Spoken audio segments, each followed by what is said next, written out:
ខ្ញុំឈ្មោះផល្លាសពថ្ងៃគឺជាកូនប្រជាកសិករក្រីក្រម្នាក់រស់នៅជាមួយនឹងលោកឪពុកអ្នកម្ដាយមានស្ដីសុខណាស់អូថ្ងៃនេះខ្ញុំបានលាឪពុកអ្នកម្ដាយរបស់ខ្ញុំដើម្បីទៅរៀនសិលមុនវិជ្ជាការជាមួយនឹងគ្រូអាចារ្យទីសាប្រម៉ោកនៅឯព្រៃហេមពៀនដើម្បីយកវិជ្ជាទាំងអស់នេះទៅបម្រើនៅក្នុងគ្រួសាររបស់ខ្ញុំក៏ដូចជានៅក្នុងសង្គមនៃប្រទេសជាតិទាំងមូលផងដែរខ្ញុំបានធ្វើដំណើរនៅកាត់ទីនេះបាទឃើញទៅដោយសម្រស់ធម្មជាតិដ៏ស្រស់ស្អាតឆ្ងាយនៃព្រៃព្រឹក្សាលតាវរអូអ្នកពិតជាស្រស់ស្អាតណាស់អូព្រៃព្រឹក្សាងេអ្នកដងល្អក្រៃតាមពោតាមជ្រៃ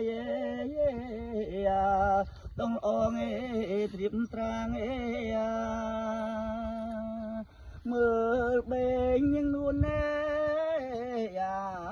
ក្លឹមច័ន្ទក្លឹមគឺស្នាងស្លែងគង់អចាងដងអយពេលក្រៃ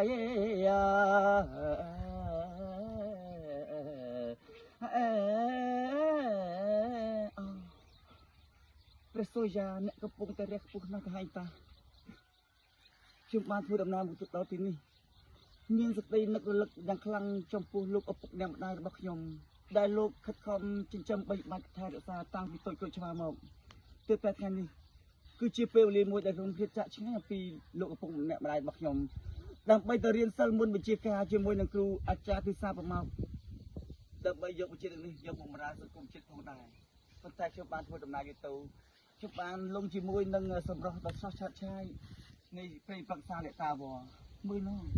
មើលមានជ័យជ្រែសង្កាត់ងានត្រៀលក្រោះក្រវ៉ាន់គុយសគុំស្រលៃស្រឡៅក្របៅខ្ទុំទ្រនំអចកអូត្មាត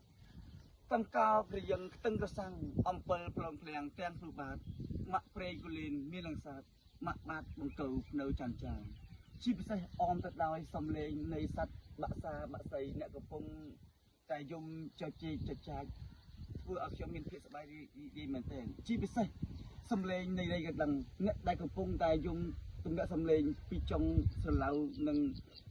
ចុងជាទៀលដល់ខ្ពស់ទៅដល់លើវេហាហាក់បីដូចជាសំឡេងនៃសត្វដោតតន្ត្រីដែលកំពុងតែចាក់ដោតនៃអារម្មណ៍របស់ខ្ញុំឲ្យស្លងជាមួយនឹងសម្រស់ធម្មជាតិដ៏ស្រស់ស្អាតឆ្ងាយនៃព្រៃព្រឹក្សាលតាវរទាំងអស់នេះណាអ្នកពិតជាធ្វើឲ្យខ្ញុំសប្បាយចិត្តរីករាយមែនទែនប៉ុន្តែទោះជាយ៉ាងណាខ្ញុំមិនភ្លេចធ្វើដំណើរទៅមុខទៀតដែរដើម្បីជួបជាមួយនឹងគ្រូអាចារ្យទីសាប្រម៉ោក